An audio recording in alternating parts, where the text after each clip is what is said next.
কালি ৰাতিও আমি 19 গৰাকী ব্যক্তিক পুছবেক কৰিছোঁ। খুব সম্ভৱ আজিও 9 গৰাকী ব্যক্তিক আমি পুছবেক কৰিম আৰু এইটো অসমত বৰ্তমান চলিব। আৰু কিন্তু এইটো ঠিক যে লাখে লাখে মানুহক পুছবেক কৰাটোতো সম্ভৱ নহয়, কিন্তু যিমান দূৰ সম্ভৱ আমি পুছবেকৰ কাম হাতত লৈছোঁ।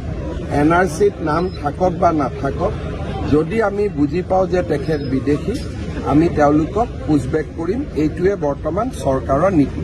NRCত নাম থকাৰ পিছতো যদি আমি বিদেশী বুলি গম পাওঁ, কাৰণ NRCত নাম বহুতে চলে বলে কলে কৌশলেও সোমাইছে। কোনোবাই কৰিমগঞ্জত যদি চাহাবুদ্দিন আছে, বাইহাটা চাৰিআলিৰ পৰা মানুহে গৈ তেওঁক বিচাৰি আনিছে, আনি কৈছে পিতা পুত্ৰৰ মিলন হ'ল। গতিকে যি ধৰণে অসমত NRC হ'ল সিয়ে গোটেই প্ৰক্ৰিয়াটোৰ ওপৰতে বহুত সন্দেহৰ সৃষ্টি কৰে। গতিকে আমি সিদ্ধান্ত লৈছোঁ যে NRCত নাম থাকক বা নাথাকক, যদি বিদেশী বুলি তেওঁক আমি সম্পূৰ্ণভাৱে বুজি পাওঁ, তেতিয়াহ'লে আমি তেওঁক পুছবেক কৰিম। গাফিলতি বিষয়াসকলৰো আছে, কিন্তু যিসকলে এই কামটো কৰে তেওঁলোক ইমানে বুদ্ধিমান যে আমাৰ বিষয়াসকল ইমান বুদ্ধিমান নহয়।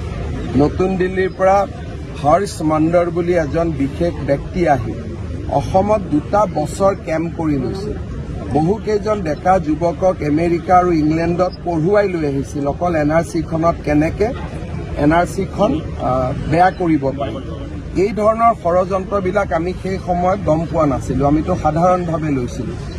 এতিয়া এই ঘটনাবোৰ মুখ্যমন্ত্ৰী হোৱাৰ পিছত মোৰ নলেজত আহিলে, তেতিয়া মই মুখ্যমন্ত্ৰীও নাছিলোঁ। গতিকে মই ব্যক্তিগতভাৱে অকল NRCখন এটা তথ্য হ'ব পাৰে, কিন্তু NRCত নাম থাকিলে যে তেওঁ ম্যাদী পট্টা পাই গ'ল, সেইটোক মই বিশ্বাস কৰিবলৈ মই সাজু নহওঁ।